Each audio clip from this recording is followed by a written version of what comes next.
ओम शांति। सदा एक रस स्थिति के आसन पर स्थित रहने वाले ही तपस्वी हैं। सभी अपने को तपस्वी आत्माएं अनुभव करते हो। तपस्वी अर्थात सदा अपनी तपस्या में रहने वाले। जो तपस्या क्या है, एक बाप दूसरा न कोई। ऐसे तपस्वी हो या दूसरा तीसरा भी कोई है।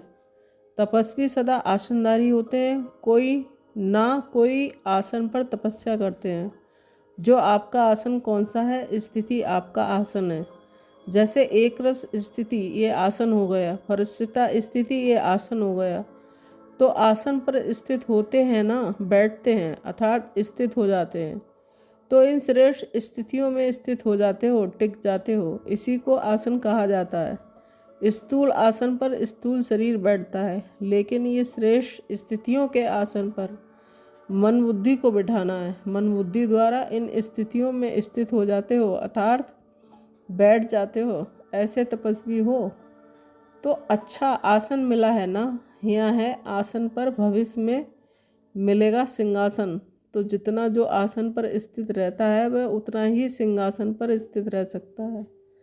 जितना समय चाहो, जब चाहो तब आसन रूपी स्थिति में स्थित होते हो ना।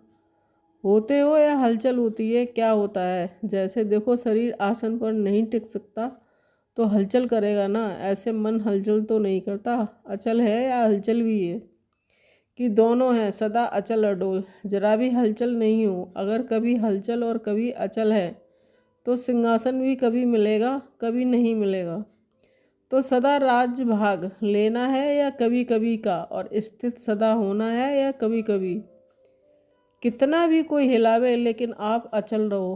परिस्थिति श्रेष्ठ है या सुस्थिति श्रेष्ठ है।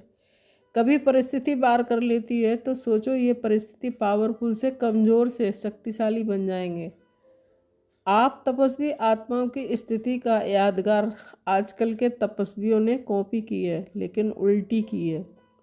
आप तपस्वी एक रस स्थिति में एकाग्र होते हो और आजकल के क्या करते हैं, एक टांग पर खड़े हो जाते हैं। तो कहाँ एक रस स्थिति और कहाँ एक टांग पर स्थित रहना, फ़र्क हो गया ना।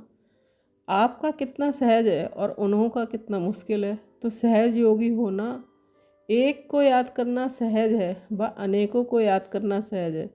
तो द्वापर से क्या किया, अनेकों को याद किया, और अभी क्या करते हो, एक को याद करते हो ना। एक को याद करना सहज है या मुश्किल है। माया आती है, आएगी तो अंत तक, लेकिन माया का काम है आना और आपका काम है विजय प्राप्त करना। माया आए तभी तो माया जीत बनेंगे ना। तो माया का आना बुरी बात नहीं है, लेकिन हार खाना कमजोरी है। तो माया जीत तो होना। सदा ये याद रखो कि अनेक बार के विजयी हैं तो सदा विजयी रहेंगे। ओम शांति।